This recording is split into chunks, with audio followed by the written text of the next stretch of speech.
Vou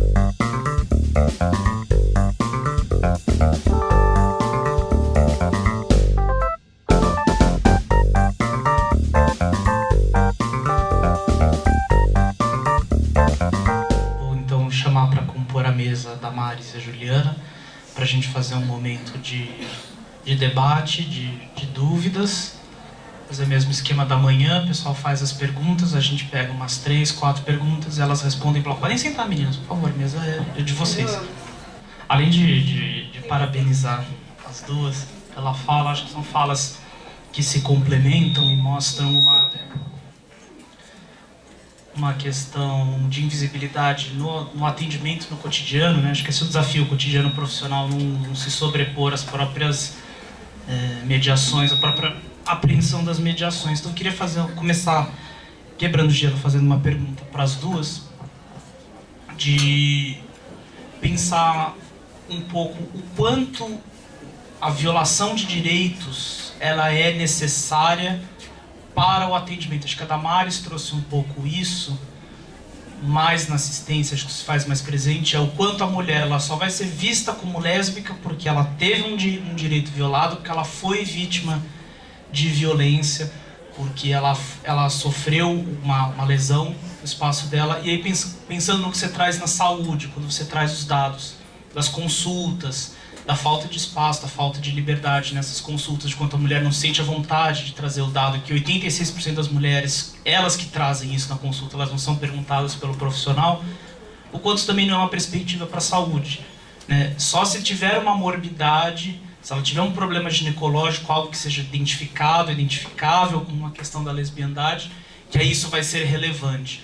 Ou seja, não existe um paradoxo, então, de que para ter visibilidade é preciso ter primeiro violação de direito? Interesse para a política. Tá. Então, pegando um gancho, mas fazendo um contraponto, porque ele coloca sobre a questão assim, olha, ou você vira um dado clínico, um dado epidemiológico, ou você não isso não é visto. No caso das mulheres especificamente, elas têm a violência, você tem algumas portinholas para entrar.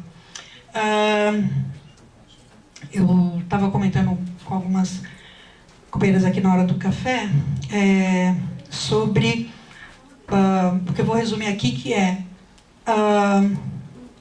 a sexualidade feminina, ela tem, até que ponto, né, assim, existe um interesse da política pública, né, em criar condições para uma vida plena de quem vive a sexualidade feminina. Porque eu fico pensando em que medida isso pode dialogar com algo que a própria Damares colocou, que é o que é diferente, o que torna desigual, né? Como é que pensando nessas portas, né? Por que se fecha as portas para as mulheres, que são extremamente importantes para a manutenção da casa, que vai lutar pelo posto de saúde, que vai lutar pela casa, que vai lavar a cueca do marido, né? Então, assim, por que esse ser, né? Por que a sexualidade desse ser não dialoga, né? Por que a política pública não dialoga? Alguém quer fazer mais alguma pergunta, alguma colocação? Boa tarde, meu nome é Regina. Eu gostaria de fazer uma pergunta para a Juliana, certo? Juliana, há um ano eu venho pesquisando mulheres lésbicas no cárcere. E eu queria saber o que você tem e gostaria de saber se você, na sua pesquisa sobre saúde de mulher, quais os dados você tem sobre o sistema de saúde único com as mulheres encarceradas. Mais alguém? A gente vai passar para a mesa então, depois se alguém tiver mais alguma pergunta, levanta o braço. Meninas, por favor, a palavra de vocês. Bom, vamos ver se a gente consegue conversar sobre essas questões, né? Eu tinha colocado, né, quer dizer, depois eu fazer uma análise, né, pelo menos com os elementos que eu tinha, para apresentar aqui para vocês, né, os elementos que eu também estou no meio de uma pesquisa, né, numa pesquisa de de nível nacional sobre a implantação do SUAS, 10 anos de implantação do SUAS no Brasil, né? E a gente tem ido para municípios, feito grupo focal com usuários, com usuárias, com trabalhadores, com trabalhadoras, enfim, né? Então, o que eu trago aqui é um pouco do que eu pesquisei para este encontro, mas também, né, de experiências de pesquisa que a gente vem fazendo, né? O que nós temos percebido, né, é isso, né? O que a gente percebe é que o trabalho social com famílias, por exemplo, que deveria ser feito em território, né, que deveria ter uma atenção a mulher como protagonista, né, como chefe de família e tudo mais, esse trabalho social com famílias, infelizmente, é o que nós temos notado, com exceções, evidentemente, mas que ele prevalecem posições conservadoras, né, da família tradicional, né, no trabalho social com famílias, quando ele é feito, né? Então, aqui em São Paulo, por exemplo, para vocês terem uma ideia, São Paulo, a política de assistência social, ela teria que implantar uma coisa chamada PAIF, que é o Plano de Atendimento Integral à Família, né, que teria que ser prestado pelo poder público, pelo CRAS. São Paulo, por exemplo, tem uma configuração completamente diferente. São Paulo tem serviços conveniados, chamados SASFs, né, que são serviços de atendimento às famílias, e quem presta esse serviço, quem faz o trabalho social com famílias nesses serviços, são organizações, são entidades, né? E essas entidades, tem um conflito muito grande com essas entidades, porque, no geral, ou acontece bastante, dessas entidades terem uma perspectiva de família tradicional, muito conservadora, porque são entidades religiosas, né? Grande parte são entidades religiosas, são entidades que não têm uma perspectiva, né, da política pública como laica, e, enfim, né, tem sempre o objetivo de colocar a ideologia daquela entidade, daquela igreja, daquela irmandade, daquela congregação, sei lá, que está trabalhando, né? Então, esse é um problema muito sério. Por quê? A proteção social básica na política de assistência social deveria estar cuidando dessas famílias, né? Dessas famílias e dessas mulheres em território, né? No trabalho social com famílias, né? Então, no trabalho social com famílias é onde você poderia evitar, onde você poderia prevenir, né? Eu falei para vocês, é muito parecido com o SUS, então seria a atenção básica, né? Seria a atenção, a UBS, né? Seria o PAIF, seria o CRAS, vamos dizer assim, da assistência social, né? Falando de uma maneira bem grosseira, claro. Mas seria onde você poderia, né, ter essas situações conhecidas, essas situações tratadas no sentido de não tratamento médico, claro, né? Mas de conhecidas, discutidas, né? Elas deveriam fazer parte, né? Só que nós temos, por exemplo, aqui em São Paulo, essa situação. São as entidades religiosas que fazem. E mesmo nos serviços públicos, a gente encontra ainda um conservadorismo renitente. E que não é só das profissionais e dos profissionais que estão, é da sociedade brasileira. A sociedade brasileira é conservadora, é preconceituosa, né? Então, nós não temos uma cultura de direitos humanos, não temos uma cultura democrática fortes, eu quero dizer. Não que a gente não, né? Mas ela é muito frágil, ela é muito, né? Enfim, muito mutável. Então, também não tem um conhecimento muito grande e tudo mais. Então, na verdade, por que essas mulheres estão... Isso acontece, por exemplo, na área da saúde. Eu sou da área de saúde, tá, gente?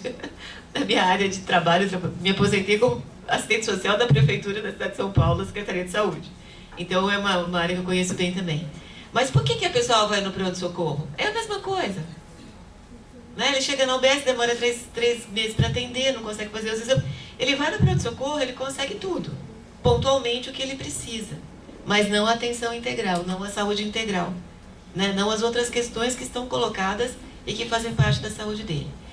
A minha leitura é que acontece a mesma coisa, está acontecendo uma coisa semelhante, vamos dizer assim, como o CRAS, né, não está conseguindo dar uma resposta de maior qualidade, né, então sobra aquelas questões, explodem aquelas questões, né, de violência e tudo mais, e aí então tem a proteção especial, que são os CREAS, que é para onde a população, é onde nós nos encontramos, vamos dizer assim, essa população, né. Então, é uma falha de implantação do sistema.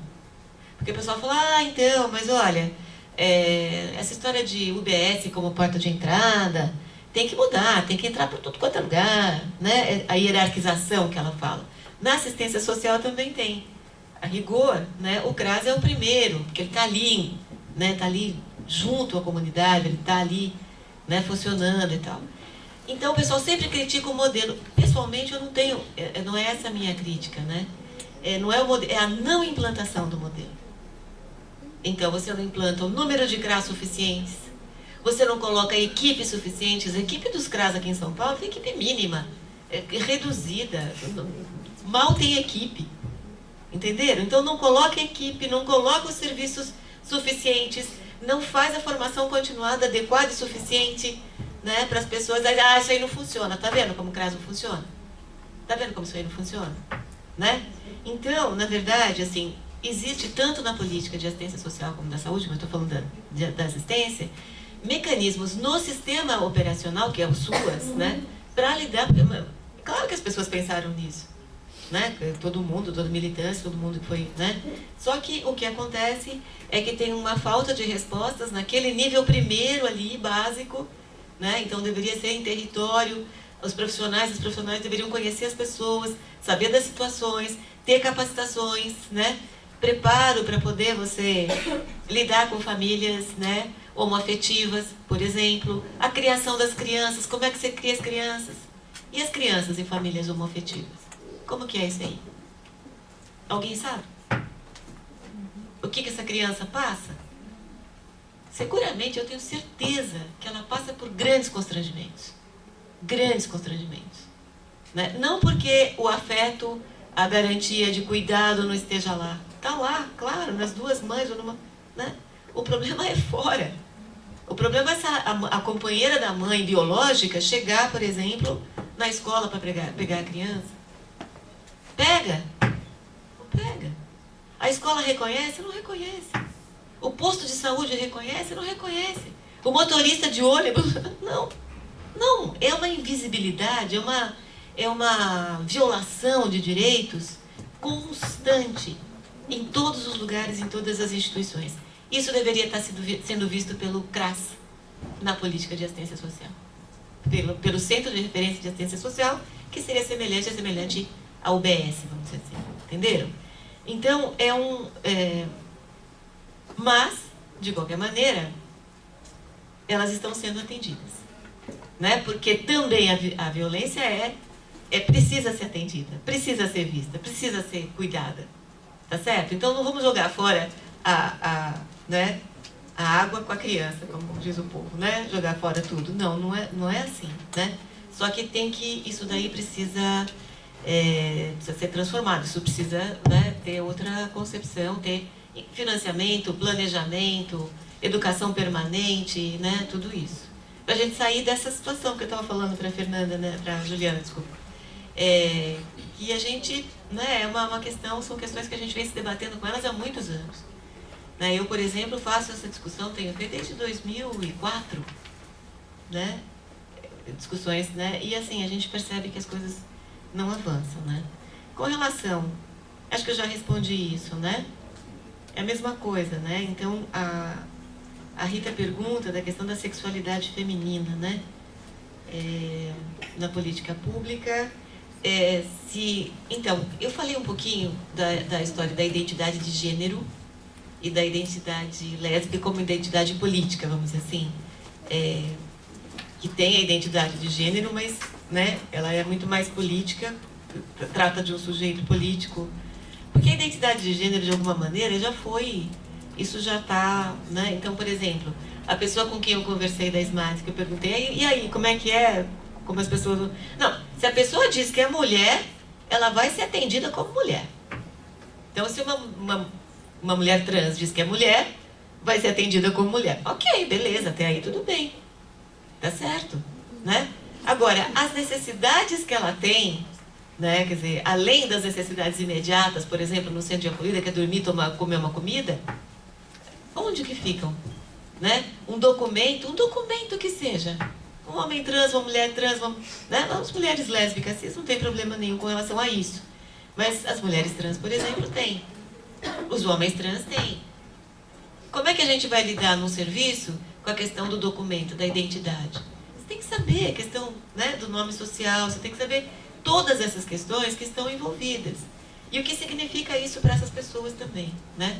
Então, no meu entendimento, né, para não virar no serviço, para as diferenças nos serviços não virarem desigualdades, porque viram também, claro, né, como a Rita falou, a gente precisa realmente visibilizar, né, tornar pública, tornar visível, tornar conhecida, tornar uma questão debatida. E cada uma e cada um de nós aqui, né, temos que carregar essa bandeira. Certo? Cada uma e cada um, sendo hétero, sendo bi, sendo lésbica, sendo o que for. Não importa. Né? Porque a gente sabe que isso, né, isso pode mudar a política pública. Muda, gente. Porque se eu, como profissional, se eu tenho essa postura, você não tenha dúvida que o meu trabalho vai ser diferente e eu vou influenciar. E eu também vou fortalecer com o meu trabalho aquelas pessoas com as quais eu estou trabalhando. E isso vai crescendo, né?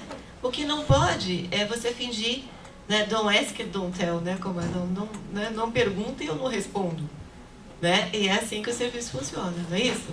Não pergunte, né? E eu não respondo. É assim, né? Eu não digo exatamente, né? Então, não me pergunte se eu sou, né, como a Juliana Clóvis, estou te chamando de Fernanda Artur. Eu achei que ia encontrar a Fernanda. Então, assim, é como a Juliana está colocando, né? Não pergunta nada, eu não falo nada, então eu finjo que... E assim por diante. Não podemos, nenhum de nós, nenhuma de nós. Né? Eu acho que é isso. Bom, obrigada pelas perguntas. Essa questão de direitos, acho que indo muito na linha do que já foi dito, eu entendo que para você ter a garantia de alguns direitos, esses sujeitos precisam se fazerem visíveis, reconhecidos. Então, eu acredito que é por meio da visibilidade essas pessoas vão passar a existir. Não que elas não existiam antes. Práticas homossexuais acontecem há séculos. Mas a criação do sujeito enquanto categoria de direito, um sujeito de direito, é recente. Então, eu acredito que é por meio da visibilidade que esses direitos vão ser construídos e garantidos, por hora violados, e daí que vem a luta. Eu acho que o paradoxo, pelo menos para a área da saúde, a área que eu venho, né, eu tenho uma formação em psicologia, eu venho das ciências humanas e sociais em interface com a saúde, e aí eu acho que o paradoxo é outro, né? O paradoxo é, a gente cria a categoria lésbica, a categoria bissexual, porque ela tem uma importância política. Ela tem uma importância material. Você consegue produzir políticas públicas que vão viabilizar uma melhor equidade no cuidado dessas mulheres que até então estavam mais invisibilizadas. Então tem uma importância. Mas, ao mesmo tempo que a criação da categoria é o que viabiliza as políticas públicas, eu acredito que não dá para deixar de discutir que elas também aprisionam. Né? Tem esse outro lado da nomeação, que é um debate das teorias queer. É um debate super recente nas pesquisadores das ciências humanas. Então, assim, como nós, da saúde, bebemos dessas discussões das ciências humanas? Eu não sei. Eu não tenho essa resposta. Por hora eu entendo que as categorias, a nomeação lésbica, bissexual, ela é importante para a construção dessas políticas. Com relação à provocação que a Rita fez, né, sobre a sexualidade feminina, eu acho que isso a gente não pode esquecer do processo histórico. O que é a sexualidade da mulher? O que é esse tema? A mulher ter uma vida sexual, ser dona do seu corpo, poder fazer as suas escolhas. É uma discussão muito recente, a gente tem várias disciplinas, o tema da sexualidade é um tema controverso, é um tema de poder, que várias instâncias têm interesse nela. A área do direito tem interesse nela, a área da medicina tem um grande interesse nela, o capital tem um interesse nela, porque você está dizendo respeito não só à produção de normas regulatórias, mas você está dizendo da produção de pessoas para manter a sociedade. Então, o tema da sexualidade, ele tem uma esfera subjetiva do que eu faço com o meu parceiro, com a minha parceira, de uma ordem do desejo, do prazer, mas ele tem uma área política, social e de disputa extremamente acirrada, dada. Então, a nossa sexualidade, ela é o tempo inteiro regulada. Eu tenho autonomia da minha sexualidade? Tenho até página 2. Eu sou um produto de uma série de possibilidades que me foi mostrada e uma série de possibilidades que não me foram mostradas, né? Então, eu sou uma mulher que fui criada como uma menina que, por exemplo, a sexualidade das meninas é extremamente castrada. A menina não é estimulada a se tocar, a se conhecer, a ter atividade sexual. Como que é a repercussão na educação de um jovem adolescente e de uma jovem? Eles são completamente diferentes. O menino, a quantidade de parceiras é um atributo bem visto. Quanto mais meninas ele sair numa certa idade, é ótimo para ele. O maioral da turma ele é. Vai você, mulher, fazer isso? Não que você não possa, mas você vai ter uma represália social. Então, assim, o que é a sexualidade feminina? O quanto que nós somos donas da nossa sexualidade? Eu acho que isso tem que ser debatido, mas sem esquecer, né, sem vir com uma ingenuidade, que esse tema ele é extremamente complexo. A sexualidade não é do domínio da subjetividade apenas, ela é um campo de disputa, e de disputa da medicina, que é um pouco do que eu venho procurando entender e criticar. Qual é essa leitura que a medicina vem fazendo dos corpos femininos? E as donas desses corpos, elas estão concordando com esse discurso? O discurso médico é um deles, né? Então, acho que quando a Rita faz essa provocação, a gente tem que resgatar um pouco a história da sexualidade e o quanto que esse terreno não é neutro. Ele é um terreno de disputas e de disputas de ciências bastante renomadas, né? Não dá para deixar isso de fora, os limites do aceitável e do não aceitável. Então, acho que a sexualidade da mulher, ela nunca foi... Ela sempre foi muito interessante que ela tivesse abafada.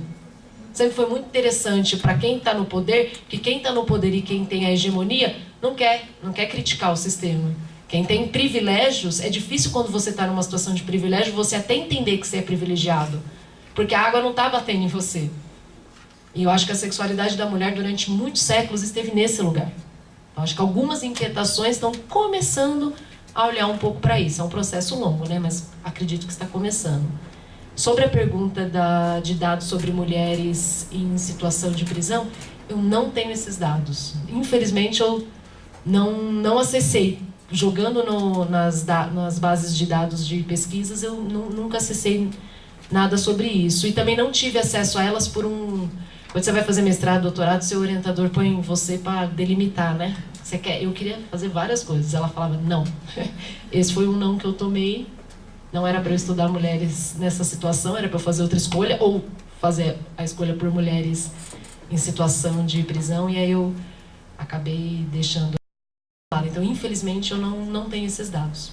Seria muito bom você dar seguimento à sua pesquisa e contribuir aqui conosco. Uma corte específica, mulher lésbica em situação no sistema prisional. E como você trouxe tema, eu também só tenho acesso aos que você apresentou até agora, né? A Fachin, entre outros. Mas dos quase 80 artigos que eu li entre mestrado e doutorado, não existe. Inclusive, a sexualidade da mulher lésbica no sistema prisional é negada. Elas são lidas como mulheres bissexuais dentro do sistema prisional. Pois é, então era mais uma troca mesmo de ferramentas, de pesquisa mesmo. Eu nunca pesquisei muito a fundo esse tema, mas o que eu pesquisei é bem o que você acabou de dizer. Eu não encontrei. Eu trago dados de 2006 porque eu não tenho mais nada novo para trazer para vocês. Essa lacuna aí.